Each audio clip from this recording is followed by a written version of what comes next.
રહ્યા છો ઝી 24 કલાક અત્યાર સુધીના તમામ ખાસ સમાચારો સાથે હું ઝરણા સોની અને સમાચારોની શરૂઆત અંબાલાલ પટેલની એક મહત્વપૂર્ણ આગાહીથી।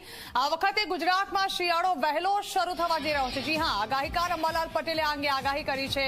અલ નીનોની અસરથી ભારતની આસપાસનો દરિયો વધુ ઠંડો રહેશે। 3 ડિસેમ્બરથી રાજ્યમાં ઠંડીનો કેર વર્તાવાની શરૂઆત થઈ જશે। 22 ડિસેમ્બરથી ઠંડીનો પ્રકોપ વધશે। આ વર્ષે શિયાળો લાંબો રહેવાની અંબાલાલ પટેલે આગાહી કરી છે।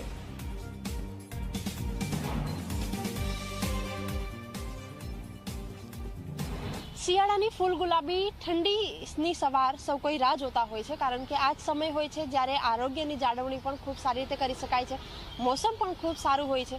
એવામાં આ વખતે શક્યતા એવી છે કે ગુજરાતમાં શિયાળો વધુ પડી શકે તે પ્રકારની શક્યતા, વધુ ઠંડી પડી શકે તે પ્રકારની શક્યતા આ આગાહીકાર અંબાલાલ પટેલે વ્યક્ત કરી છે। એમની પાસેથી જાણીશું કે આ વખતે શિયાળો કેવો રહેવાનો છે।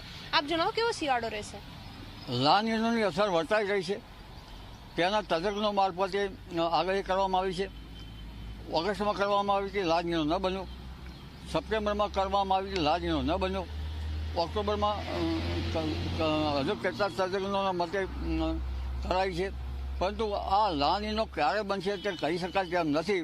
આમ છતાં લા નીનો મોડો બનવાની શક્યતા છે અને લા નીનોના અસરના કારણે સમુદ્રનું જે પાણી જળ છે એ કંઈક ઠંડુ રહેવાની શક્યતા રહેતી હોય છે, જેના કારણે દેશ સહિત રાજ્યના ભાગોમાં આ વખતે ઠંડી વહેલી આવવાની શક્યતા રહેશે અને શિયાળો ઠંડો જવાની શક્યતા રહેશે।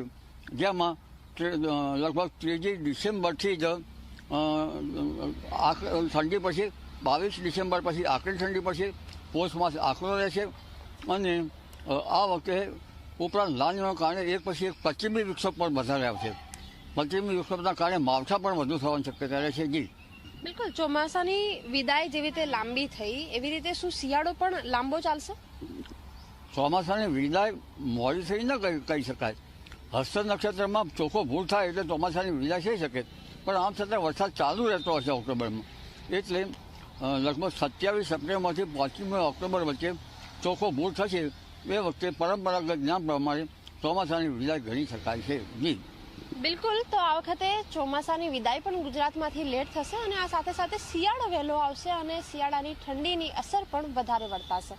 કેમેરામેન તુષાર શાહ સાથે સપના શર્મા, ઝી 24 કલાક।